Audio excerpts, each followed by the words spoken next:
Hi అండి, అందరూ ఎలా ఉన్నారు? చికెన్ పకోడీ తయారు చేయ విధానం చెప్తున్నాను చూడండి. బోన్లెస్ చికెన్ ఒక అర కేజీ తీసుకున్నానండి. అందులో స్పూన్లు మైదాపిండి వేసుకోండి.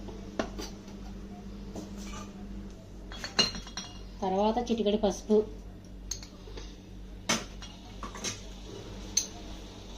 సరిపడా సాల్టు,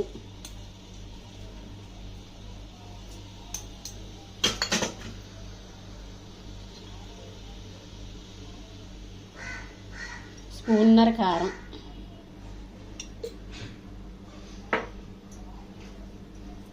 ఒక చెక్క నిమ్మకాయ రసం, స్పూన్నర అల్లం పేస్టు,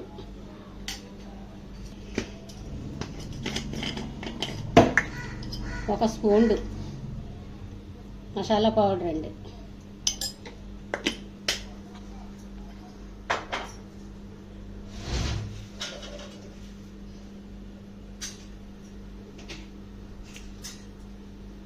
తర్వాత ఇందులో ఒక ఎగ్ కూడా పగలగొట్టి మనం వేసుకోవాలి.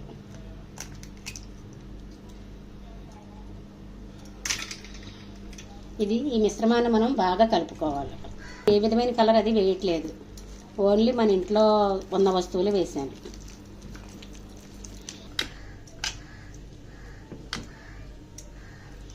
చూసారండి, ఇలా శుభ్రంగా కలుపుకొని ఒక గంట బాగా నానబెట్టేయండి. మనం మళ్ళీ పకోడీ వేసేటప్పుడు దీన్ని కలపకూడదు, ఇంకా ముందే శుభ్రంగా కలిపేసి మూత పెట్టి ఒక గంట పక్కన పెట్టేసేయండి.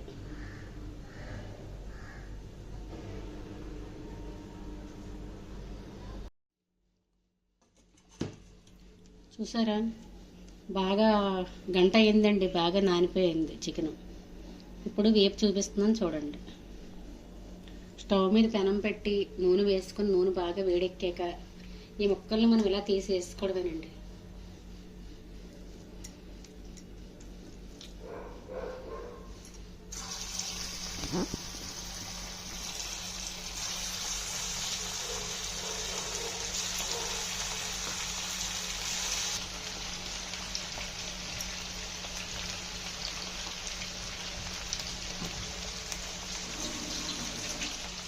చూసారండి, ఇలా వేసుకొని మీడియం మంట మీద మనం వేగించాలండి. పెద్ద మంట మీద పెడితే లోపల చికెన్ వేగదు కదా.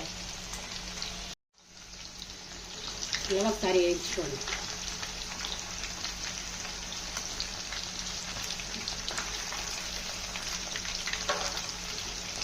చాలా టేస్టీగా ఉంటుందండి చికెన్ ఇలా అయితే.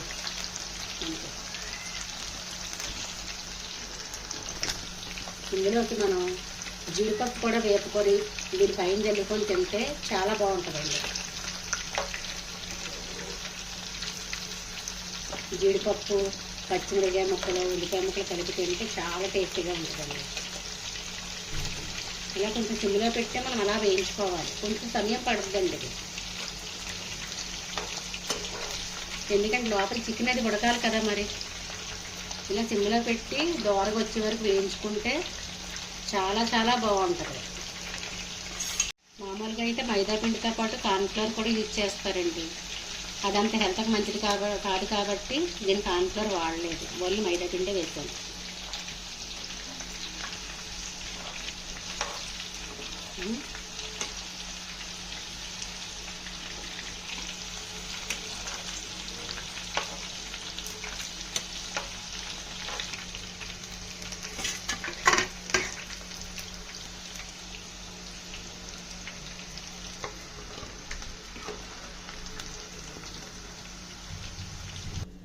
ఇదిగోండి, వేడివేడి చికెన్ పకోడీ రెడీ అయిపోయింది. మీరు కూడా ఇలా చేసి చూడండి. సరే అండి, మరి ఉంటానండి.